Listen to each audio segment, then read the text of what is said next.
کہ اس اسٹوڈیو میں ایک ایسا فلم بنایا جا رہا ہے جس میں میری قوم کی تذلیل کی گئی ہے، اور اس فلم کا نام ہے گنگا دین۔ اس فلم کی کہانی انگلستان کے مشہور شاعر روڈیارڈ کپلنگ کی ایک نظم پر مبنی ہے۔ روڈیارڈ کپلنگ برطانوی شہنشاہیت کا زبردست مبلغ تھا، اور اس کی تمام کہانیوں اور نظموں کا مقصد برطانوی حکومت کا پروپیگنڈا ہے۔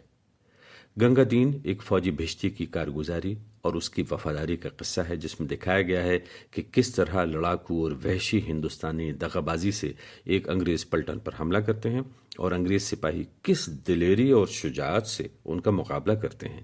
گنگا دین اس پلٹن کا بھشتی ہے، وہ اپنے انگریز آقاؤں کی خاطر اپنی جان دے کر پلٹن کو بچا لیتا ہے۔ اس کہانی کا مقصد ہندوستانیوں کو یہ سکھانا ہے کہ ان کو بھی گنگا دین کی طرح وفادار رہنا چاہیے، اور تمام دنیا کو یہ جتانا ہے کہ سوائے گنگا دین جیسے چند وفادار ملازموں کے سب ہندوستانی ظالم اور وحشی ہوتے ہیں۔ میں نے چند ذرائع سے گنگا دین فلم کا پورا منظرنامہ سینیریو حاصل کر کے پڑھا۔ تمام فلم میں شاید ہی کوئی ایسا سین ہو جس میں کسی نہ کسی طرح ہندوستانیوں کی تذلیل نہ کی گئی ہو، اور ہندوستانی زندگی کی اتنی غلط تصویر بھی میں نے کبھی نہیں دیکھی۔ پٹھانوں کو دکھایا گیا ہے کہ وہ دھوتی باندھتے ہیں اور کالی کی پوجا کرتے ہیں، درے خیبر کے آس پاس ہاتھی گھومتے ہیں، مندروں میں قتل اور لوٹ کے لیے سازشیں ہوتی ہیں۔ غرض ہر طرح سے فلم قابل ملامت ہے۔ آخر ہم ہندوستانیوں نے امریکنوں کو کیا بگاڑا ہے کہ وہ اس قسم کی فلم بنا کر تمام دنیا میں ہماری ذلت کرنا چاہتے ہیں؟ میرا خیال ہے کہ عام طور سے امریکن ہندوستانیوں سے ہمدردی رکھتے ہیں، مگر ہماری معاشرت، ہماری رسم و رواج اور سیاسی صورتحال سے بالکل ناواقف ہیں۔ جب کبھی ہالی ووڈ میں کوئی فلم ہندوستان کے متعلق بنتا ہے تو برطانوی حکومت کی طرف سے چند انگریزی فوجی افسر مشورے کے لیے بھیجے جاتے ہیں۔ اب چونکہ امریکن ڈائریکٹر وغیرہ خود ہندوستان سے بالکل ناواقف ہیں، اس لیے وہ انگریز مشیروں کی رائے پر عمل کرتے ہیں۔ نتیجہ ظاہر ہی ہے، برطانوی شہنشاہیت نہایت چالاکی سے ہالی ووڈ کے ذریعے اپنا کام نکال رہی ہے۔ ایک غلام ملک کی یہ طاقت تو کہاں کہ ایسے فلموں کا بننا بند کرا دے یا دوسرے ملکوں میں دکھانے نہ دے، مگر ہندوستان جا کر مجھے کوششیں کرنی چاہیے کہ کم از کم ایسے ذلیل فلم کی نمائش ہندوستان میں تو نہ ہو۔ بعد میں مجھے پتہ چلا کہ یہ فلم جب ہندوستان آیا تو ہندوستانی صوبوں کی حکومتوں نے اس کو پاس کرنے سے انکار کر دیا، سوائے بنگال کی حکومت کے۔ ہندوستانی عام طور سے یہ سمجھا جاتا ہے کہ ہندوستانی اپنے ملک سے نکلتے ہوئے گھبراتے ہیں، مگر کون سا ملک ہے جہاں ہندوستانی تارک وطن نہیں ملتے؟ امریکہ کے مغربی ساحل میں، خصوصاً کیلیفورنیا کے صوبے میں سینکڑوں ہندوستانی آباد ہیں، اور ان میں سے زیادہ تر کھیتی باڑی کا کام کرتے ہیں۔ بعض نے تو پیسہ جمع کر کے زمین خرید لی ہے اور مستقل طور پر یہیں آباد ہو گئے ہیں۔ یہ لوگ اب سے 20-25 برس پہلے یہاں قسمت آزمائی کے لیے آئے تھے۔ اس زمانے میں امریکہ کی حکومت کی طرف سے غیر ملکیوں پر کوئی پابندی نہیں تھی، مگر ان ہندوستانیوں نے یہ غلطی کی تھی کہ اپنے بال بچوں کو ہندوستان ہی میں چھوڑ آئے تھے، جس کا نتیجہ یہ ہوا کہ جب نئے قانون کی روح سے غیر ملکیوں کا داخلہ بند کر دیا گیا تو یہ لوگ اپنے گھر والوں کو امریکہ نہ بلا سکے۔ بوڑھے ہو کر بہت سے تو ہندوستانی واپس چلے گئے، اور باقی بھی کبھی نہ کبھی واپس چلے ہی جائیں گے۔ اب ان میں زیادہ تر ان پڑھ تھے، اس لیے امریکہ میں زبان اور معاشرت سے ناواقف ہونے کی وجہ سے انہوں نے کافی تکلیفیں اٹھائی ہیں، اور اسی لیے ان کی ہمت کی اور بھی داد دینی پڑتی ہے۔ ان کاشتکاروں کے علاوہ پڑھے لکھے ہندوستانیوں کی بھی تھوڑی سی تعداد یہاں ہے۔ یہ وہ خاندان ہیں جو تجارت کے لیے آئے تھے اور یہیں آباد ہو گئے۔ سین فرانسسکو میں ایک ہندوستانی لیڈی ڈاکٹر ہیں، اور لاس اینجلس میں طالب علموں کے علاوہ چند ہندوستانی ہیں جو کبھی کبھی ہندوستانی یا مشرقی فلموں میں کام کر کے پیٹ پالتے ہیں۔ سید حسین لاس اینجلس میں سید حسین سے بھی ملا، جو کسی زمانے میں ہمارے اخبار بامبے کرونیکل کے اسسٹنٹ ایڈیٹر اور مشہور قوم پرست لیڈر تھے۔ کوئی 15 سال سے وہ امریکہ میں مقیم ہیں، اور اپنے مضامین اور لیکچروں کی وجہ سے انہوں نے کافی نام کمایا ہوا ہے۔ اب وہ لاس اینجلس کی یونیورسٹی میں ہندوستانی تاریخ اور تمدن کے پروفیسر ہیں، اور تعلیمی حلقوں میں نہایت عزت کی نگاہ سے دیکھے جاتے ہیں۔ پچھلے سال وہ چند ماہ کے دورے کے لیے ہندوستان گئے تھے۔ جب بمبئی میں ان سے ملا تھا تو لاس اینجلس میں میرے مختصر قیام کے دوران میں سید حسین سے مجھے کافی مدد ملی اور کئی دعوتیں کھانے میں آئیں۔ ایک اور ہندوستانی رام بگائی سے بھی اتفاقیہ ملاقات ہوتی ہے، اور نہایت ہی مفید ثابت ہوئی۔ رام بگائی کے مرحوم والد تجارت کی غرض سے 20 سال پہلے پنجاب سے امریکہ آئے تھے، جب رام کی عمر 20 برس کی تھی۔ اب وہ اپنی والدہ کے ساتھ رہتا ہے اور یونیورسٹی میں فلم سازی کی تعلیم حاصل کر رہا ہے۔ نہایت تیز اور ہمدرد نوجوان ہیں۔ ہر ہندوستانی مسافر کی ازحد خاطر مدارت کرتا ہے اور کئی ہندوستانی اخباروں اور رسالوں کے لیے فلموں کے متعلق مضمون لکھتا ہے۔ بگائی اور اس کی والدہ نے پوری ہندوستانی مہمان نوازی برتی اور اصرار کیا کہ میں دونوں وقت کا کھانا ان کے ساتھ کھاؤں۔ کھانا اور ہندوستانی وضع کا پکا ہوا، بھلا کون انکار کر سکتا ہے۔ رام بگائی اور اس کے چند عزیزوں سے مل کر جو سین فرانسسکو سے آئے ہوئے تھے، مجھے اندازہ ہوا کہ دوسرے ملکوں میں جو ہندوستانی پڑے ہوئے ہیں ان کو اپنے وطن اور ہم وطنوں سے کتنی محبت ہے۔ امریکہ کا گاندھی لاس اینجلس کے قریب ہی ایک مقام پیساڈینا ہے، جہاں میں دنیا کے مشہور سوشلسٹ مصنف ایپٹن سنکلیئر سے ملا۔ اپنی سادگی، رحم دلی اور خدمت خلق کے جذبے کے اعتبار سے وہ امریکہ کا مہاتما گاندھی کہلانے کا مستحق ہے۔ ادبی قابلیت تو ایپٹن سنکلیئر کی مانی ہوئی ہے۔ 60 برس کی عمر میں پوری 60 کتابیں لکھی ہیں، جن میں سے ہر ایک میں خواہ وہ ناول ہو، معاشیات پر کتاب ہو یا نظم، اس نے ظلم، جہالت، بے انصافی اور سرمایہ داری کے خلاف جہاد کیا ہے۔ یہ کتابیں لاکھوں کی تعداد میں بکی ہیں اور درجنوں زبانوں میں ان کے ترجمے شائع ہوئے ہیں۔ ہندوستان کی شاید ہی کوئی ایسی زبان ہو جس میں ایپٹن سنکلیئر کی کتابیں شائع نہ ہوئی ہوں۔ عام امریکنوں کی طرح ایپٹن سنکلیئر ہندوستان کے حالات سے ناواقف نہیں ہیں۔ کتابوں اور اخباروں کے ذریعے اس نے ہر مسئلے پر خود کو باخبر رکھا ہے۔ تھوڑی دیر کی گفتگو کے بعد ایپٹن سنکلیئر نے مجھ سے کہا، تم قومی کانگریس کے ممبر تو ضرور ہوگے، مگر یہ بتاؤ کہ گاندھی کے زیادہ قائل ہو یا جواہر لال کے؟ اب اس کے بعد ہندوستان میں سوشلزم کے مستقبل کے متعلق دیر تک باتیں ہوتی رہیں۔ 3 گھنٹے کی یادگاری گفتگو کے بعد جب میں رخصت ہوا تو سنکلیئر نے مہربانی سے مجھے اپنی چند کتابیں تحفے میں دیں۔ ان کے بدلے میں نے جواہر لال نہرو کی اپنی لکھی ہوئی سوانح عمری نظر کی اور اس طرح ہندوستان کی 2 مشہور ہستیوں کا ایک دوسرے سے تعارف کرایا۔ ہالی ووڈ سے خطاب۔ لاس اینجلس سے روانہ ہونے سے پہلے میں نے ہالی ووڈ کے مشہور ریڈیو اسٹیشن KMPC سے ایک تقریر براڈ کاسٹ کی جو فلمی حلقوں میں کافی دلچسپی سے سنی گئی۔ اس تقریر میں ہالی ووڈ کو مخاطب کرتے ہوئے میں نے بتایا کہ ہالی ووڈ کی فلم کس طرح شوق سے ہندوستان میں دیکھے جاتے ہیں۔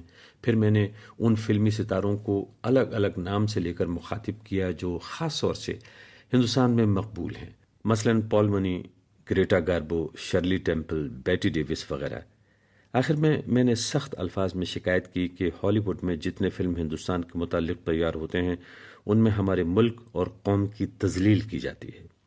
امریکہ میں ریڈیو اسٹیشن حکومت کی ملکیت نہیں ہے بلکہ مختلف پرائیویٹ کمپنیوں کے ہیں۔ ان کے پروگراموں میں آدھا وقت اشتہاروں کی نظر ہوتا ہے، بیچ بیچ میں عام دلچسپی کے پروگرام جیسے کہ گانے، تقریریں وغیرہ، خبریں، سب یہ رکھے جاتے ہیں۔ ریڈیو پر اشتہار براڈ کاسٹ کرانا کافی مہنگا ہوتا ہے۔ 5 منٹ کے لیے کئی ہزار ڈالر دینا پڑتا ہے اور اسی روپے سے وہ اپنے خرچ نکالتے ہیں۔ وہ حکومت سے کوئی واسطہ نہیں رکھتے۔ امریکہ میں ریڈیو اس قدر مقبول ہے کہ خود لاس اینجلس شہر میں، جس کی آبادی بمبئی کے برابر ہے، 18 ریڈیو اسٹیشن ہیں۔ نیو یارک میں 25-30 ہیں۔ اسی طرح چھوٹے چھوٹے شہروں میں بھی 1-2 ریڈیو اسٹیشن ہیں۔ عام دلچسپی کے پروگراموں اور اشتہاروں کو عجیب طرح سے ملایا جاتا ہے۔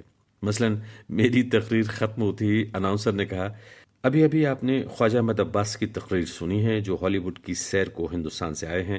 اگر آپ ہندوستان کا سفر کرنا چاہتے ہیں تو فلاں سفر ایجنسی سے آپ کو سب ضروری اطلاعات مل سکتی ہیں، اور ہاں، اگر آپ کو ہندوستانی مصنوعات کے سامان سے دلچسپی ہے تو یہ آپ کو فلاں دکان پر ملے گا۔ پیالے میں تماشا۔ لاس اینجلس کے آس پاس جو مشہور مقامات ہیں ان میں ایک تفریح گاہ ہے جس کو ہالی ووڈ بول کہتے ہیں، یعنی ہالی ووڈ کا پیالہ۔ پیالہ کیوں؟ اس لیے کہ اس مقام پر کئی پہاڑیوں کے بیچ میں جو وادی ہے وہ بالکل پیالے کی شکل میں ہے، اور ان پہاڑیوں کی ڈھلان پر پتھر کاٹ کر سیڑھیاں بنائی گئی ہیں جن پر 25-30 ہزار آدمی بیٹھ سکتے ہیں۔ 25-30 ہزار آدمی۔ وادی کے بیچوں بیچ ایک بڑا اسٹیج بنایا گیا ہے جس پر ایک وقت میں کئی 100 ایکٹر کام کر سکتے ہیں۔ لاؤڈ سپیکر کے ذریعے اسٹیج کی آوازیں وادی کے ہر کونے تک پہنچائی جا سکتی ہیں۔ صاف موسم میں رات کو تماشا ہوتا ہے۔ اسٹیج پر کوئی پردہ نہیں ہے. جب ڈرامے کا ایکٹ ختم ہو جاتا ہے تو اندھیرا کر دیا جاتا ہے. اس پیالے میں فقط بہترین ایکٹر اور گانے والے اسٹیج پر آ سکتے ہیں. رات کے 8 بجے تماشا شروع ہوا. عجیب سما تھا. اوپر آسمان، جگمگاتے ہوئے تارے، ٹھنڈی ٹھنڈی ہوا، پہاڑیوں کی سیڑھیاں، 30,000 انسانوں سے پٹی ہوئی فضا میں ہلکا ہلکا شور، جیسے کروڑوں مکھیاں بھن بھنا رہی ہوں، اور پھر یکایک روشنیوں کا گل ہو جانا. مکمل اندھیرا، چاروں طرف خاموشی، جیسے 30,000 انسانوں نے سانس روک لیا ہو. اور پھر دور، بہت دور وادی کے بیچ میں دفتن روشنی. سب کی نگاہیں ایک ہی روشن نقطے پر جمی ہوئی. موسیقی ایک جھنکار کے ساتھ فضا پر چھا گئی. تماشا شروع ہو گیا. جس جگہ میں بیٹھا ہوا تھا وہاں سے اسٹیج کم از کم 3 فرلانگ نیچے ہوگا. ایکٹر بالکل گڑیوں کی طرح نظر آتے تھے، مگر آواز لاؤڈ سپیکر کے ذریعے اتنی صاف آتی تھی کہ مکالمے اور گانے لفظ بلفظ سنے جا سکتے تھے. اپنی عمر میں میں نے بہت تماشے دیکھے، مگر ایسا حیرت انگیز اور دل فریب تماشا پہلے کبھی نہ دیکھا تھا. ہالی ووڈ کے 2 رخ. ہالی ووڈ کی داستان بہت لمبی ہوتی جا رہی ہے. تو قصہ مختصر یوں ہے کہ نمبر 1، جہاں لاکھوں روپے ماہوار تنخواہ پانے والے فلمی ستارے اور ان کے شاندار مکان دیکھے، وہاں وہ تنگ اور تاریک مکان بھی دیکھے جہاں فلمی شہرت کے طلبگار اس امید میں رہتے ہیں کہ چھوٹے چھوٹے پارٹ کرتے کرتے وہ بھی کسی دن گریٹا گاربو اور جان کرافرڈ کی طرح مشہور اور امیر ہو جائیں گے.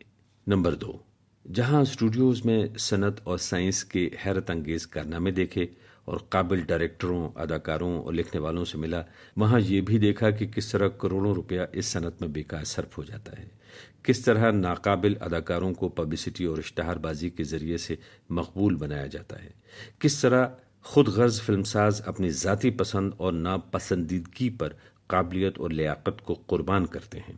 نمبر 3، جہاں ایسے ایکٹروں اور ایکٹریسوں کو دیکھا جو عیش و عشرت میں زندگی کھوتے ہیں، وہاں ان کو بھی دیکھا جو مذاق سلیم اور دل میں درد رکھتے ہیں، شہرت کے آسمان پر پہنچنے کے بعد بھی اپنے دماغوں کا توازن قائم رکھتے ہیں اور دنیا سے ہمیشہ کے لیے مفلسی، بیماری اور بے انصافی دور کرنے کے لیے ہر ممکن کوشش کرتے ہیں. اسپین اور چین کے لیے چندہ جمع کرتے ہیں، بیکاروں کے خاطر تماشے کر کے روپیہ جمع کرتے ہیں، اسٹوڈیو کے چھوٹے درجے کے کام کرنے والوں کی تنخواہیں بڑھ جانے کے لیے اسٹرائک کرتے ہیں. نمبر 4، وہ ہوٹل اور ریستوراں بھی دیکھے جہاں گھنٹے میں لوگ ہزاروں روپے کھانے پینے میں صرف کر دیتے ہیں، اور دنیا کا وہ عجیب ترین ریستوراں بھی دیکھا جہاں باہر موٹے موٹے الفاظ میں لکھا ہوا ہے، کھانا کھانے کے بعد اگر آپ کا جی چاہے تو 1 پیسہ بھی ادا نہ کیجیے. دریافت کرنے پر معلوم ہوا کہ 1000 میں 2 خریدار اس اعلان سے فائدہ اٹھاتے ہیں. نمبر 5، اس اشتہار بازی کے مرکز میں نہ صرف سنیما اور تھیٹر اور صابن اور سگریٹ کے اشتہار دیکھے، بلکہ قبرستانوں اور گورکنوں کے بھی اشتہار دیکھے. ہمارے پربہار اور پرفضا قبرستان میں اپنے عزیزوں کو دفن کیجیے.